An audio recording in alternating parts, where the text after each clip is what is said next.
lá em Apocalipse, capítulo de número 2, Apocalipse, capítulo de número 2, nós vamos ler do versículo 1 ao versículo de número 7. Apocalipse, capítulo de número 2, do verso 1 ao versículo de número 7. Aquelas crianças que for ficar separadas, vai ter? Hoje não. Não, está todos aqui. Então hoje nós vamos aprender Apocalipse. Que maravilha. Apocalipse capítulo 2, do verso 1 ao versículo de número 7. Esse texto aqui fala, só para me dar uma pequena explicação para aqueles que entraram pela primeira vez, segunda ou terceira vez, esse texto de Apocalipse nos fala daquilo que João contemplou quando estava exilado na ilha de Pátimos. Foi exilado por causa da pregação do Evangelho. João foi o último dos apóstolos e foi o único que não sofreu martírio, porque o Senhor disse que ele não sofreria esse tipo de morte. Ele morreria avançado em idade, mas não seria martirizado. Todos os demais apóstolos foram martirizados, mas João não. E João já estava com a idade avançada, mas continuava pregando o Evangelho e pastoreando a igreja em Éfeso. Em Éfeso, uma região ali da Ásia Menor, que hoje corresponde à grande Turquia, né? Toda aquela região da Turquia.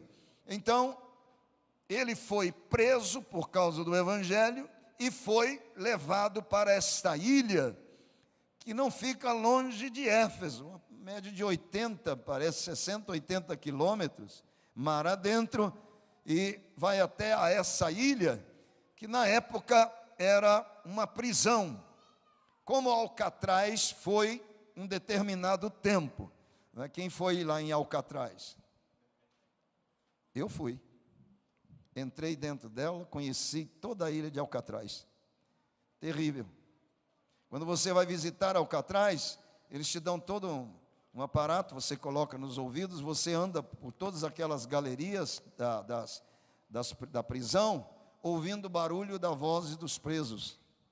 E tal, e você vive toda aquela cena dentro de Alcatraz. Alcatraz é uma ilha rochosa, era uma prisão que era tida como segurança máxima, até que houve uma fuga de Alcatraz, e naquela mesma noite da fuga, o presidente então colocou aquela prisão como não de segurança máxima mais, porque escapou gente, e não tinha nem como escapar, porque no Pacífico águas são geladíssimas, e em volta de toda a ilha rochosa, cheio de tubarões, e correntes marítimas enormes. Não sabem até hoje, não conseguem explicar até hoje, como eles escaparam.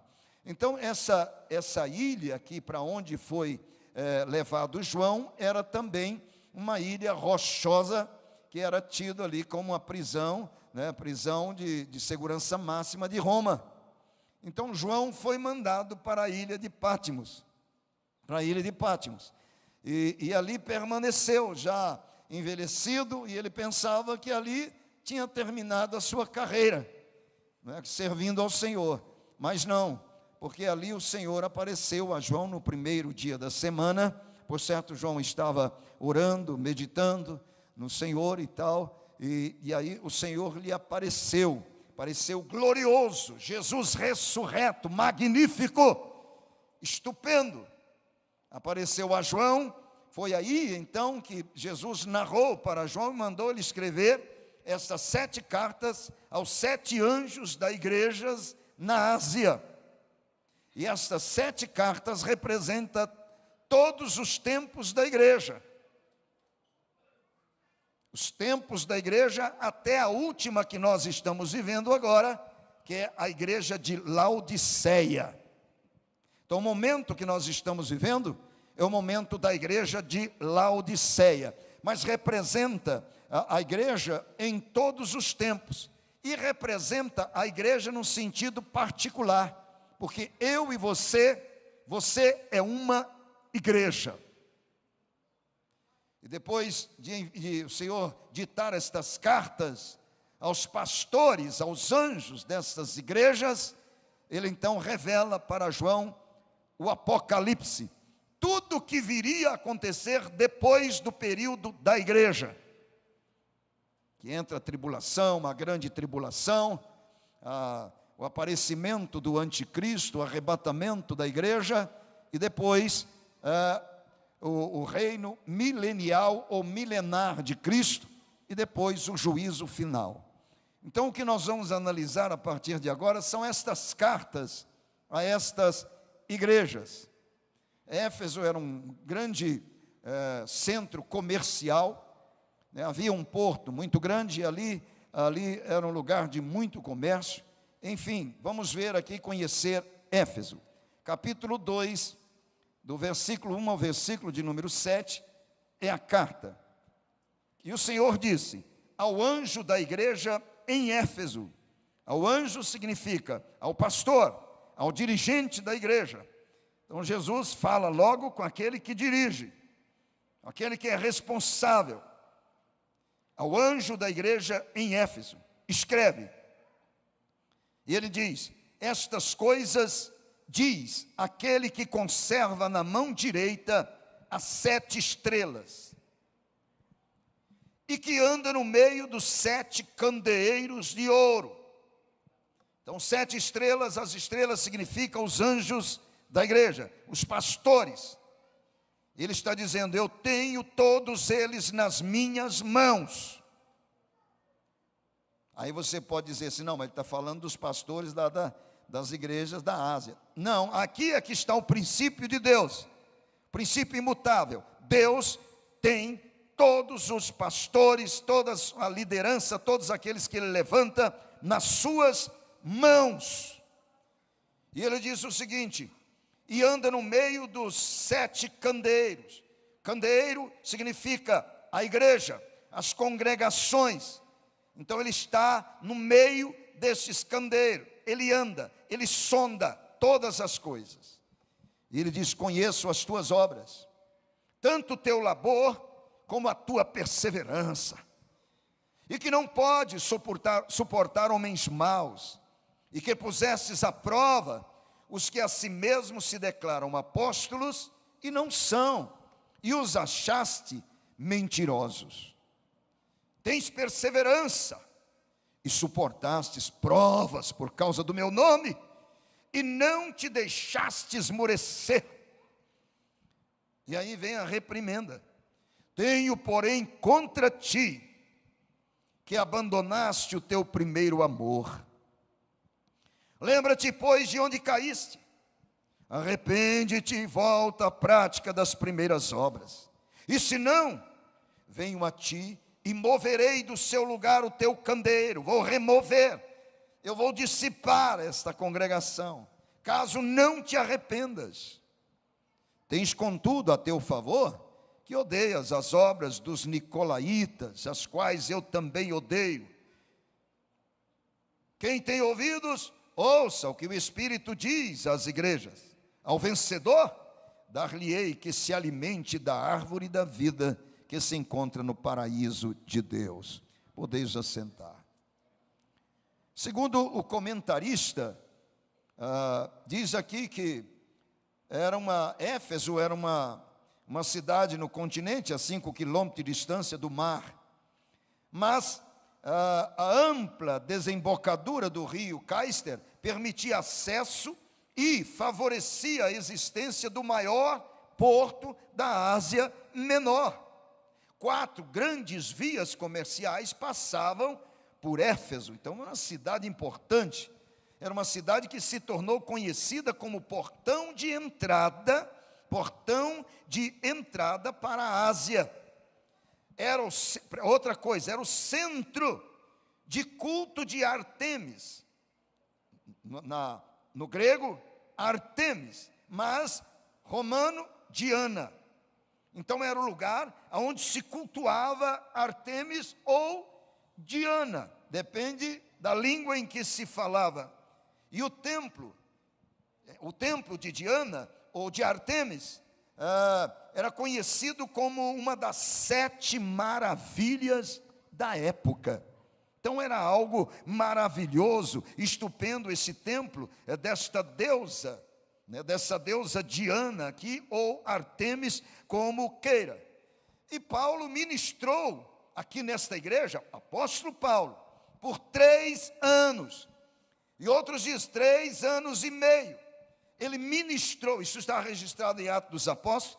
Paulo ministrou nesta igreja por uns 3 anos e meio. Mas não foi só Paulo.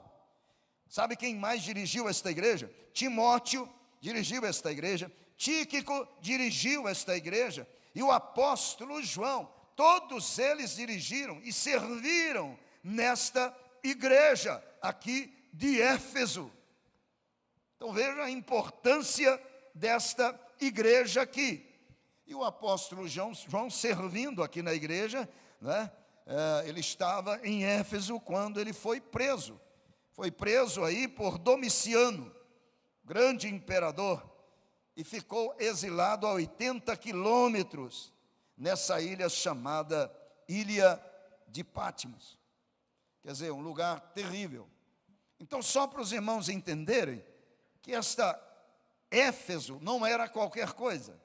Ali se adorava a grande deusa Diana. E para os gregos, Artemis. E o templo era magnífico, a ponto de ser uma das 7 maravilhas da época. Então era um lugar comercial, é um lugar que estava sempre abarrotado de gente de todas as partes do mundo, estavam ali. E esta igreja, fundada pelo apóstolo Paulo, onde Paulo, para fundá-la, permaneceu 3 anos e meio ali. Primeiro ele chega, prega na sinagoga, depois ele funda a própria igreja ali em Éfeso, uma igreja muito importante, maravilhosa, e depois Tíquico, Timóteo, todos estiveram ali pastoreando esta igreja, e depois o grande apóstolo João. Apóstolo João cuidava de várias congregações da Ásia Menor, mas ele fazia esse trabalho exatamente da igreja de Éfeso. Então veja que não é qualquer coisa. Veja quantos servos de Deus passaram por esta congregação de Éfeso. Então era uma igreja maravilhosa. Agora, por que esta igreja, assim que o apóstolo João foi preso, enviado para a ilha de Patmos, passou lá vários anos na ilha de Patmos, por que esta igreja ficou dessa maneira? Ora, a igreja ficou da mesma maneira que estava antes. Será? Então nós vamos entender que a igreja de Éfeso, ela permaneceu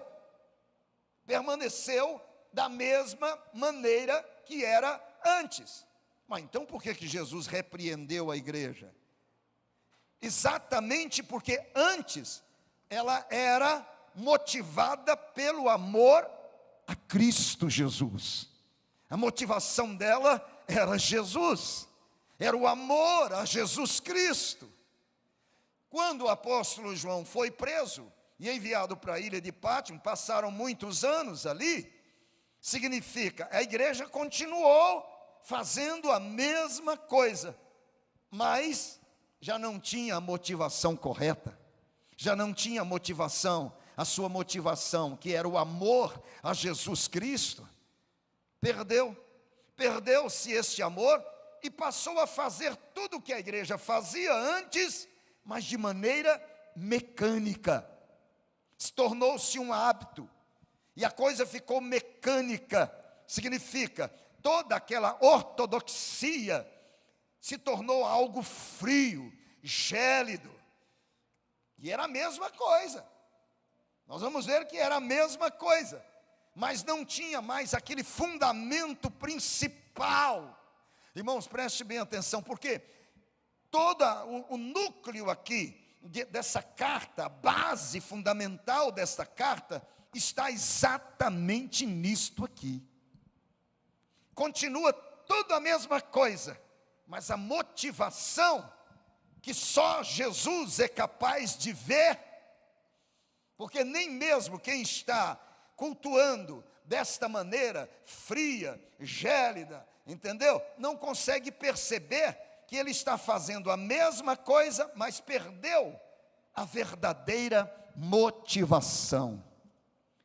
Você, para explicar melhor, e o Alanir gosta muito disso, e está certo, porque Jesus ensinou muito dessa maneira, me permita invadir a sua área, com muita dificuldade de fazê-lo, mas vamos supor que seja um funcionário de uma empresa. Ele entra todo empolgado, ele queria, é o sonho dele trabalhar numa determinada empresa, é o sonho, e ele luta, ele leva currículo, ele faz, ele presta concurso e tal, e aí chega o momento de abraçar aquela empresa que ele sonhou tanto, e ele entra e veste a camisa, não é assim que diz?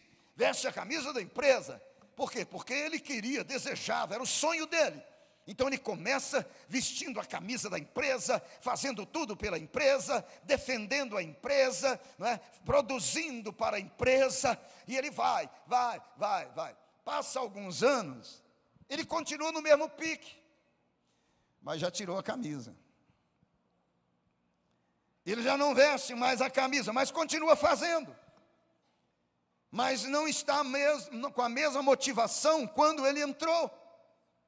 Ele passou então a fazer tudo o que ele faz na empresa, mas agora de maneira mecânica, habitual.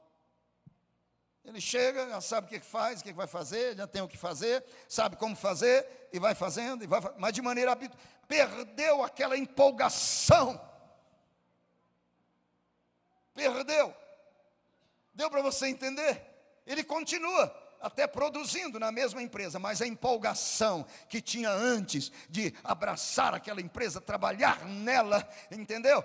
Produzir para ela, acabou. Mas ele continua, um ótimo funcionário, mas aquela motivação que ninguém talvez seja capaz de ver, nem ele pessoalmente, porque ele continuou, e aí começa a fazer tudo habitualmente. Ele está fazendo porque ele já acostumou fazer, sabe como fazer, e está fazendo. Mas aquela motivação, a primeira motivação, acabou.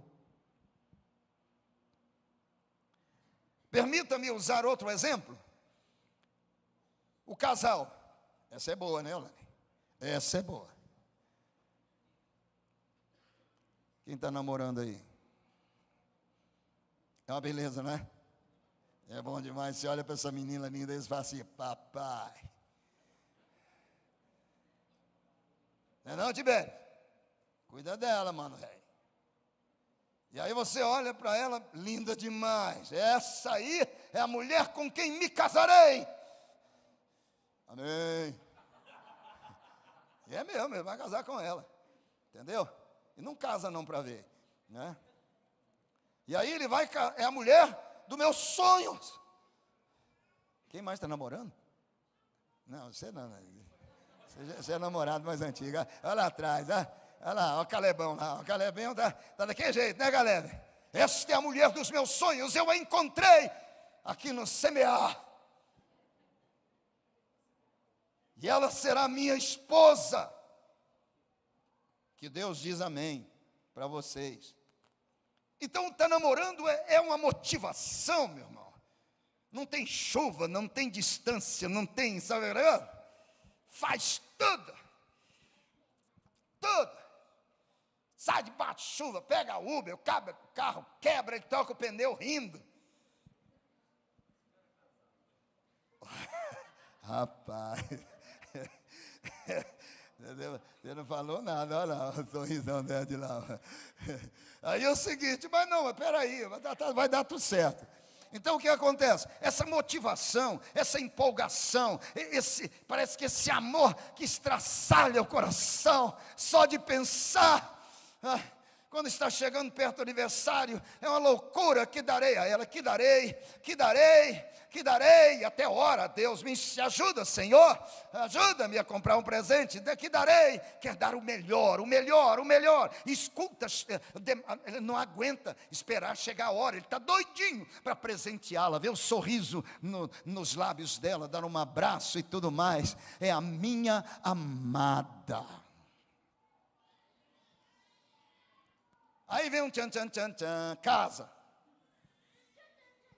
Aí depois do tchan, tchan, tchan, passa alguns meses. Aí passa alguns anos. Aí vem o primeiro filho. Aí já divide o amor. Muitas vezes, no primeiro filho já começa a bagunça. Porque aí já não é o amor da minha vida. É a mãe da minha filha, ou do meu filho. É impressionante. Mas já não é mais o meu amor. Concorda comigo, Leônidas? Calma, eu não falei nada. Aí parece que para dizer que ela é o meu amor, é difícil demais, mano. É a pessoa que eu você sabe, né? Ela que tem que saber. Ele não consegue mais expressar. Entendeu? Não consegue. Mas ele continua sendo um ótimo marido. Ele continua sendo um ótimo companheiro. Ele continua sendo o provedor da família, o guardador. Ele continua. Quer dizer, as suas qualidades não mudam. Ele continua. Só que tem uma coisa. Pode ser que aquela acabou. E aí nós entramos naquela fase de mecanicamente, habitualmente, acostumamos, passamos a nos conhecer mais e nos tornamos mais amigos do que namorados. Isso é ruim, não é?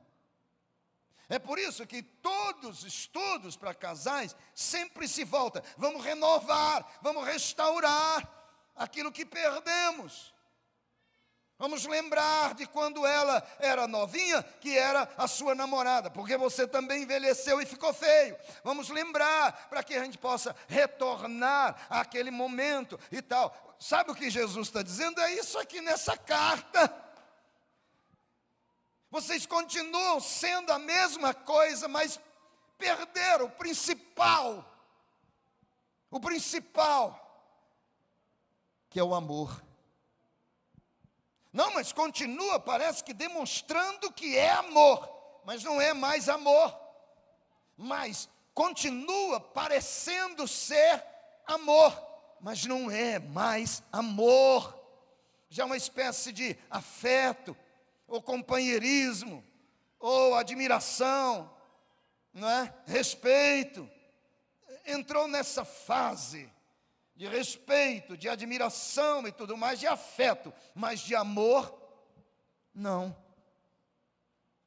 Não regou, não cultivou isso. E foi perdendo-se o amor, mas continuava sendo a mesma pessoa. Só que, mais cedo ou mais tarde, alguém vai reclamar. Por quê? Porque aquele cônjuge que tiver maior sensibilidade, já vai perceber que está sendo a mesma coisa, mas tem algo que não está legal. É o que perdeu o amor.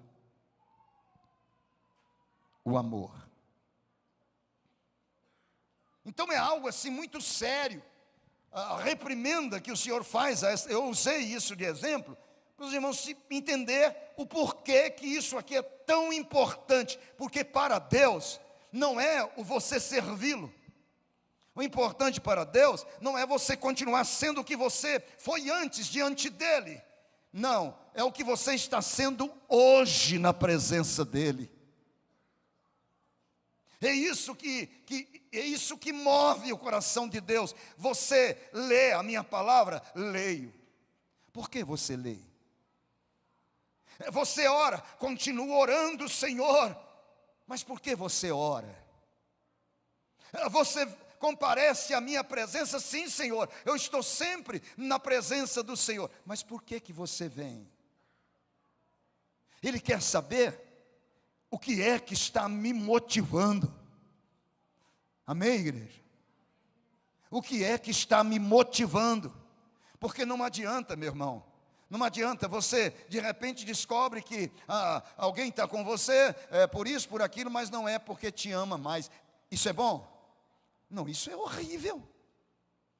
Ela acostumou a viver comigo, acostumou a fazer o que eu gosto.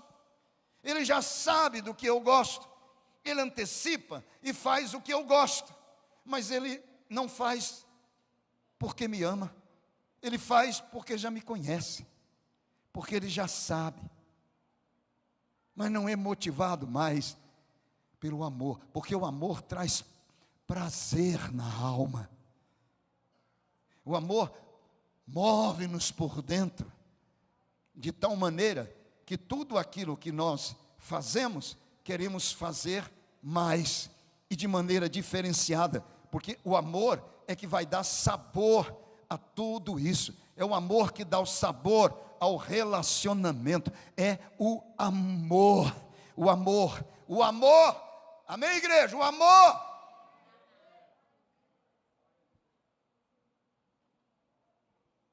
Porque se não tiver amor, eu vou ser como um sino que retine, ou o quê? Uma trombeta que está soando, mas não diz nada. Então, o Senhor Jesus, Ele mandou escrever essa carta ao anjo da igreja que estava em Éfeso, e ele diz: vocês fazem tudo a mesma coisa. Agora, só que tem uma coisa, eu estou com todos vocês nas minhas mãos. Eu estou com todos vocês nas minhas mãos, pastores, e eu ando no meio destas igrejas, e eu conheço, eu sondo o coração, eu não sondo aquilo que vocês fazem, eu sondo o motivo pelo qual vocês estão fazendo isso. E ele diz: olha, conheço as tuas obras, eu conheço, porque ele anda, ele conhece. Tanto o teu labor não mudou, uma igreja laborosa, ou laboriosa, como queira, laborosa. O teu labor, como a tua perseverança, vocês continuam com labor e com perseverança, vocês não mudam. A velocidade é a mesma, né? A condição é a mesma, e eu sei que vocês não podem suportar homens maus. Vocês têm um critério dentro da igreja, um critério maravilhoso, que significa um zelo enorme. Então vocês têm um critério tão grande, que aqueles que chegam e se dizem apóstolos, não passa pelo crivo de vocês, e vocês descobrem que eles não são apóstolos, que são mentirosos. Isso é maravilhoso, e eu também fico maravilhado, porque vocês têm perseverança, e essa perseverança é em meio às dificuldades terríveis, às adversidades da vida, e vocês perseveram, suportando até provas, muitos são presos, muitos são chicoteados, provas, tudo isso por causa do meu nome.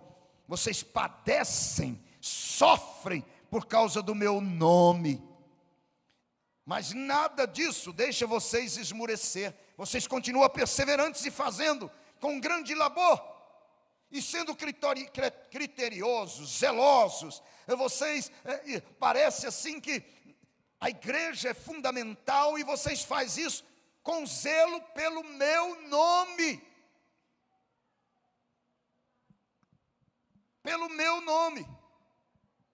Ora, Jesus está dizendo: vocês continuam do mesmo jeito quando antes.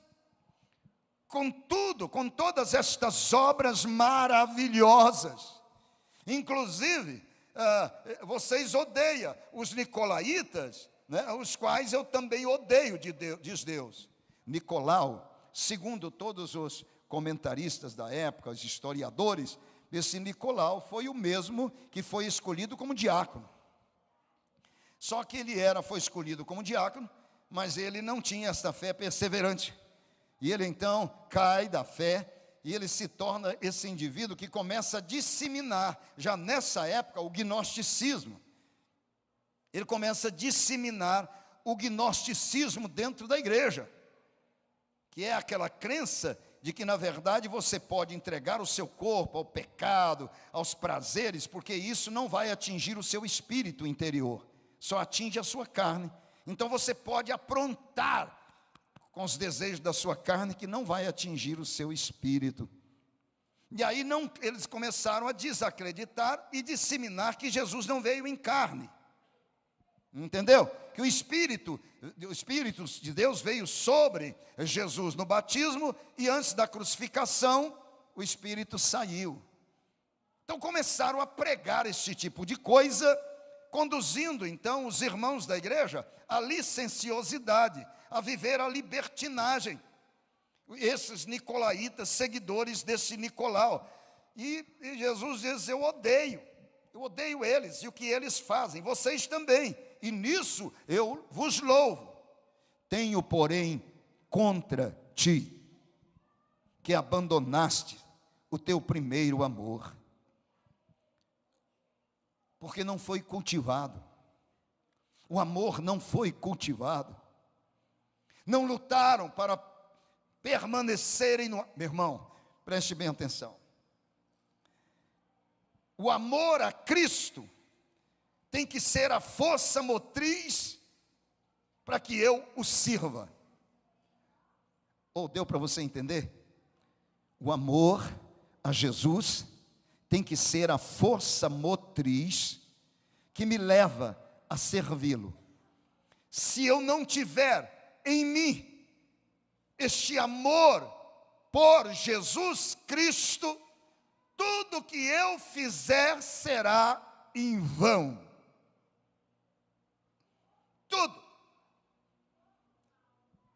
E quando o Senhor fala desse, deixaste o teu primeiro amor, Ele está falando daquele amor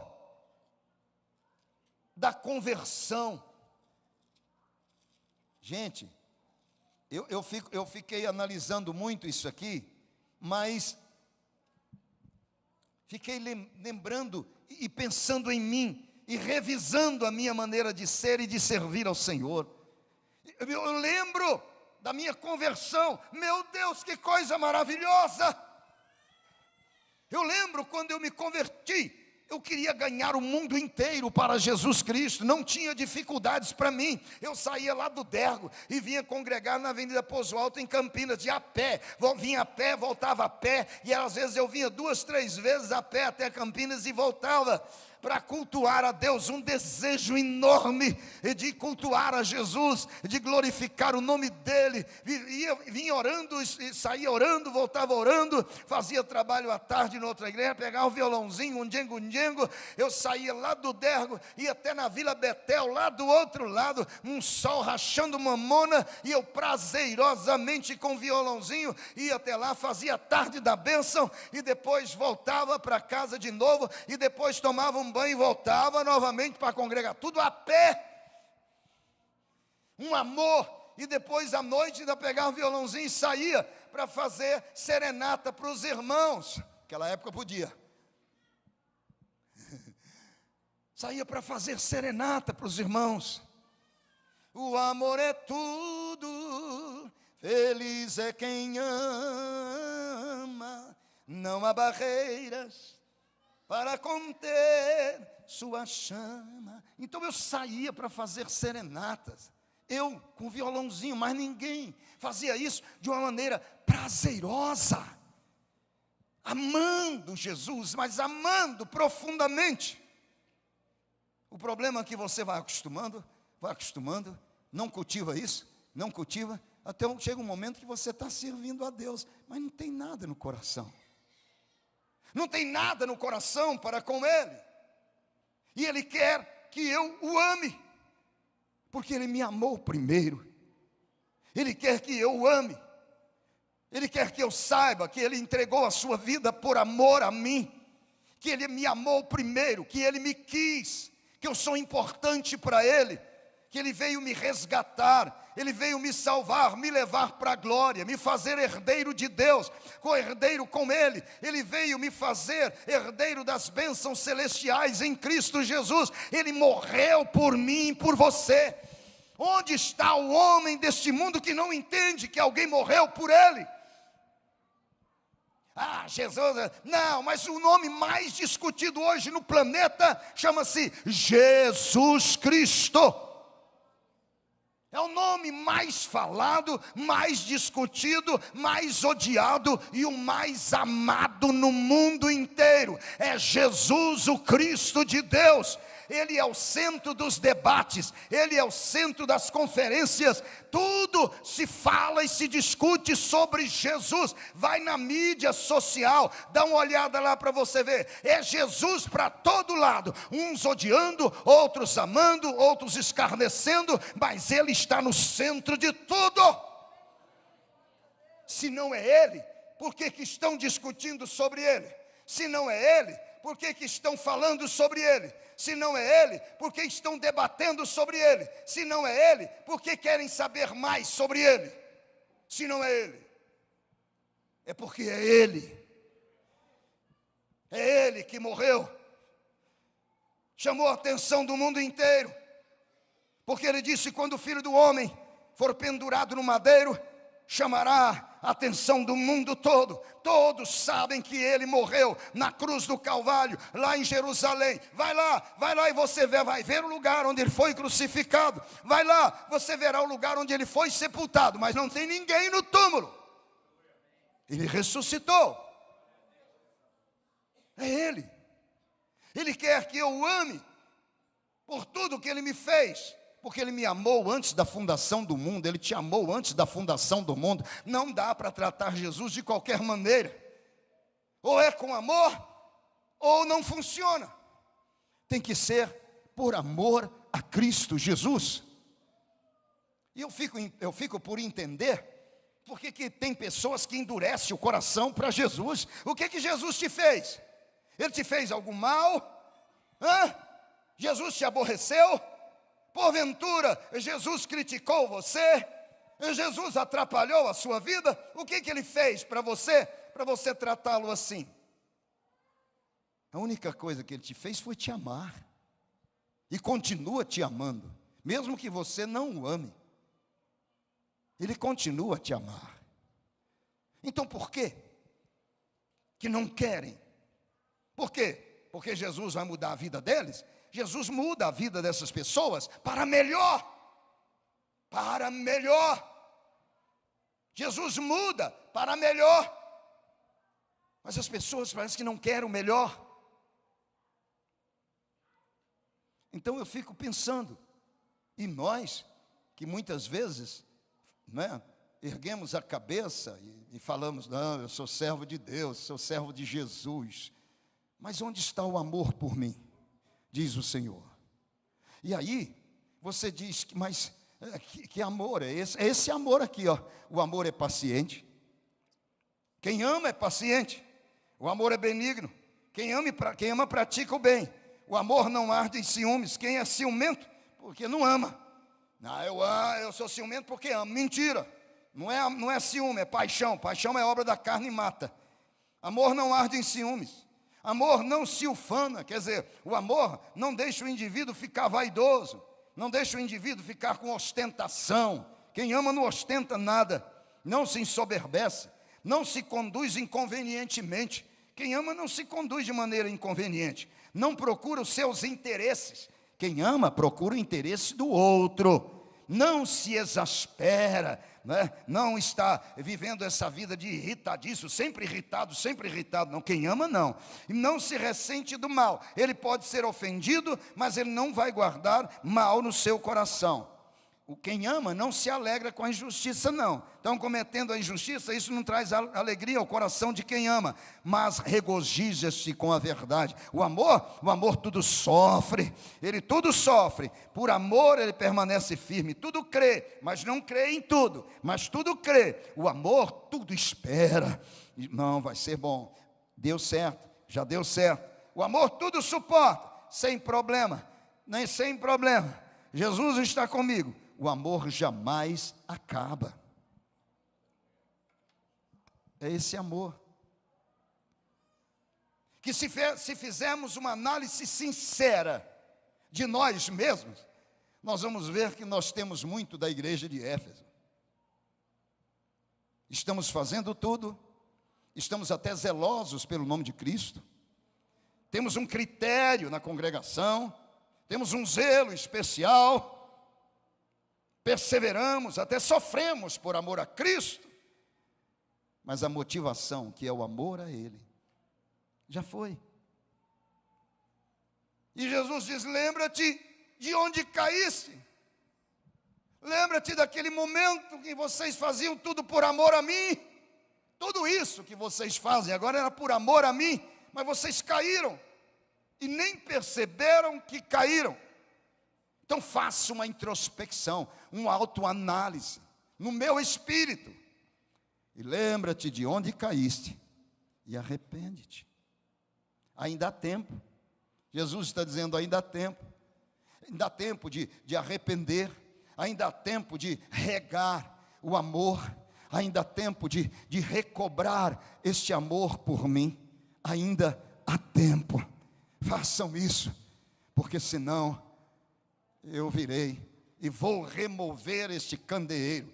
Ele está dizendo: eu vou remover esta igreja. E eu sou uma igreja.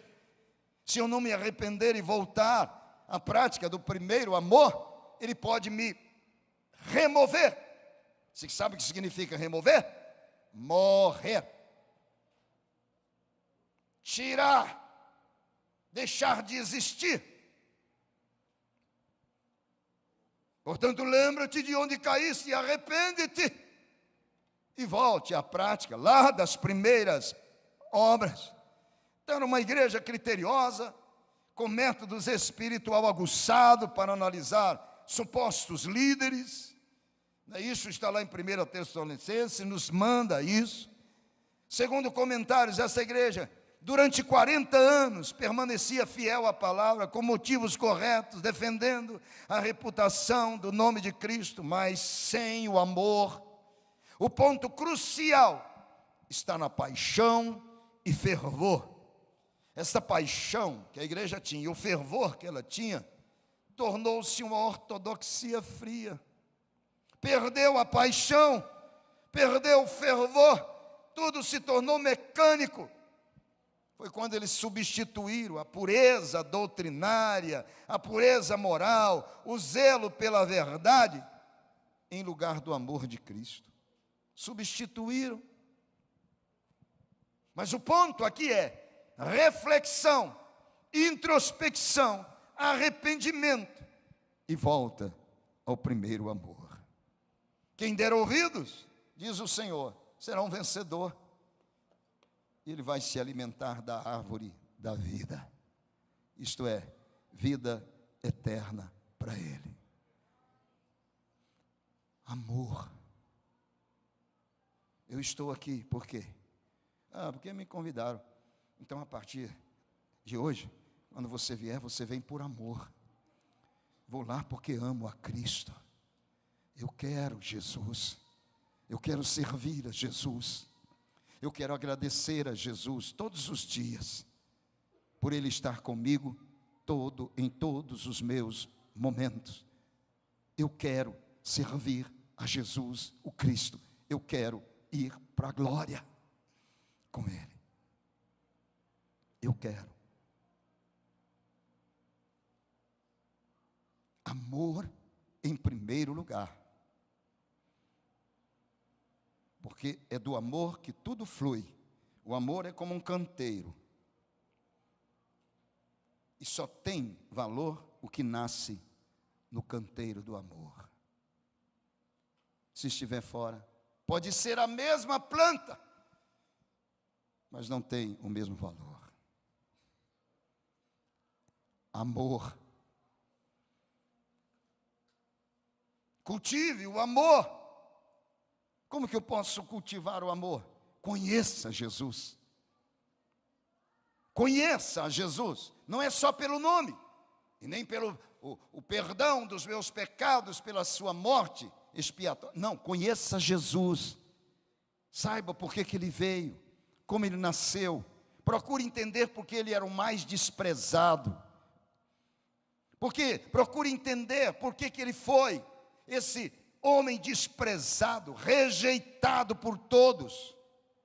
Procure saber o porquê que os seus próprios irmãos o rejeitavam. Procure saber como ele sofreu, e sempre amando, amando e amando. Procure conhecê-lo, os seus últimos momentos antes de subir à cruz do Calvário. Procure conhecer a Jesus, e o porquê que ele veio, e quem ele é. Procure conhecê-lo, e você verá o grande amor que nós não somos capazes de entender. O grande amor que ele tem por mim e por você. É amor. Irmão, o que Jesus tem por mim, por você é amorzão. É amor de dia, de noite, de tarde, de noite, de dia, de manhã. É amor o tempo todo. É amor. Só eu sei os pensamentos que tenho para convosco, pensamentos de paz. E eu tenho um futuro para cada um de vocês, porque eu vos amo. A Bíblia diz que ele me amou e amou até o fim. Ele podia desistir, mas ele não desistiu, porque me amou até o fim. Então é um amor que foge à minha compreensão, mas Paulo diz, é esse amor que me constrange, é este amor que me faz sentir devedor de todos, é este amor que faz com que eu não viva mais e que ele viva em mim. Eu gosto muito daquela parte, daquele filme, não está escrito aqui, mas aquele filme onde ele encontra com aquele indivíduo que era responsável por ele, levando ele para ser degolado, né? A sua última conversa com ele. O senhor já navegou no mar? Já velejou no mar? E o comandante disse, sim, sim. Pois é. Quando o senhor está velejando no mar, aí o senhor pega assim as águas do mar e coloca na concha da mão. E a água vai saindo entre os dedos, vai saindo, até não ficar nada. Sai toda a água. Essa é a vida. A nossa vida é como essa água do mar que o Senhor coloca aqui na concha das mãos, e ela vai saindo entre os dedos, até não haver mais nada. A nossa vida é assim. Ela vai saindo, até não ter mais nada. Agora, aquilo pelo qual eu luto, não é por esta água que desaparece da concha da minha mão, é pelo vasto mar. É pelo vasto mar, que não dá para saber o fim dele, profundidade, o tamanho dele, e não esse pouquinho de água que escorrega da mão, que é a vida. Aquele a quem eu sirvo é esse imenso mar. Isso é amor. Fez toda a sua obra por amor a Cristo, e morreu por amor a Cristo, constrangido pelo amor de Cristo. Não pecava com medo de ir para o inferno, não pecava por amor a Cristo, se santificava por amor a Cristo. Não queria ferir o grande amor de Cristo. Então na vida dele não havia mais nada, só o amor de Cristo. Eis o motivo porque da carta à igreja de Éfeso. Nos mostra o perigo de tornarmos mecânicos no que fazemos, sem a verdadeira motivação. E ele escreve à igreja de Éfeso: lembra-te de onde caíste e arrepende-te. Arrepende-te, porque o perigo é iminente. Eu posso estar sendo enganado por mim mesmo, porque o amor já foi embora. Porque se você ama, você não quer fazer mal à pessoa amada. Você não quer entristecer a pessoa amada. E você não faz isso para o ambiente ficar bom, não. Você faz isso porque ama. Você quer ver a pessoa amada feliz. E quem ama Jesus é assim. Vamos ficar de pé?